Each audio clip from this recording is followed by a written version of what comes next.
Assalamualaikum warahmatullahi wabarakatuh.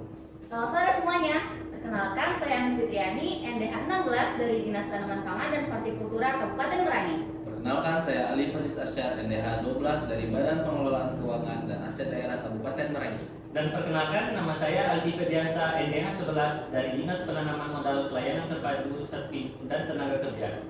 Selamat menyaksikan.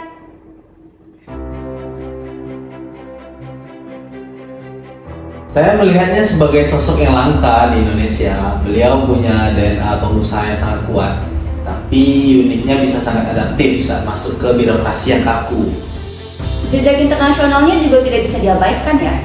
Ketika beliau mengambil alih Inter Milan, itu bukan sekadar soal uang, tapi soal nyalin kepercayaan diri bangsa kita di level global.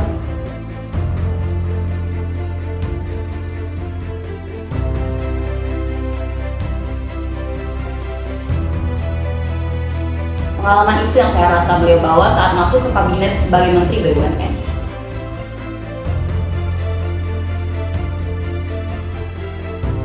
Tidak cuma teori, tapi langsung melakukan bedah total lewat penyederhanaan holding dan penanaman budaya berakhlak yang sekarang jadi standar di perusahaan BUMN.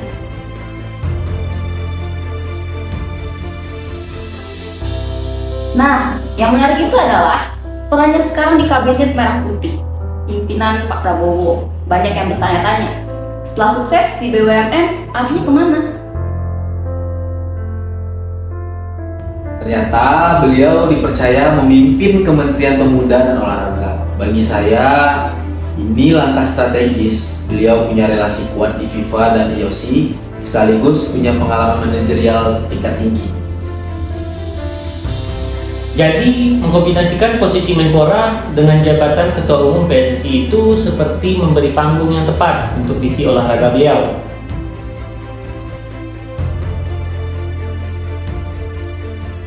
Dari kacamata saya melihat poin berorientasi pelayanan beliau itu konkret.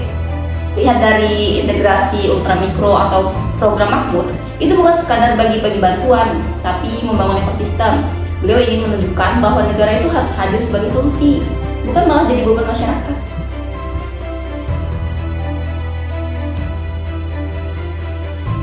Satu hal yang sering luput dari perhatian adalah sisi harmonis dan loyalnya.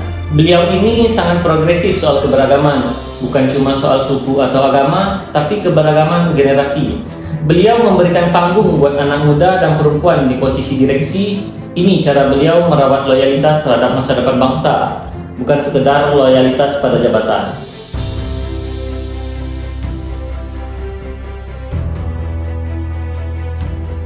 Beliau itu paling berisik dan berani mengambil langkah tegas, jaminan akuntabel dan kompeten. Jarang ada menteri yang mau secara terbuka melakukan bersih-bersih di rumahnya sendiri, seperti yang beliau lakukan di BUMN.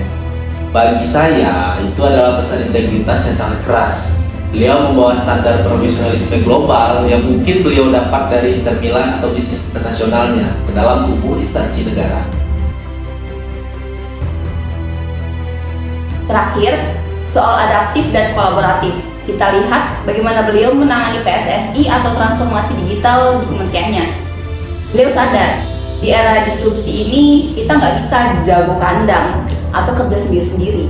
Beliau menjahit sinergi lintas sektor dengan sangat lincah.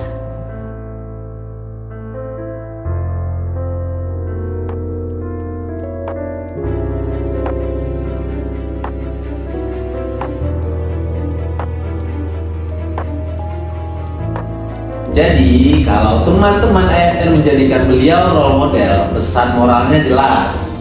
Menjadi ASN berhalak itu artinya harus punya nyali untuk berubah. Erick Thohir sudah memberi contohnya. Sekarang tinggal bagaimana para ASN ini berani atau tidak mengeksekusinya di lapangan.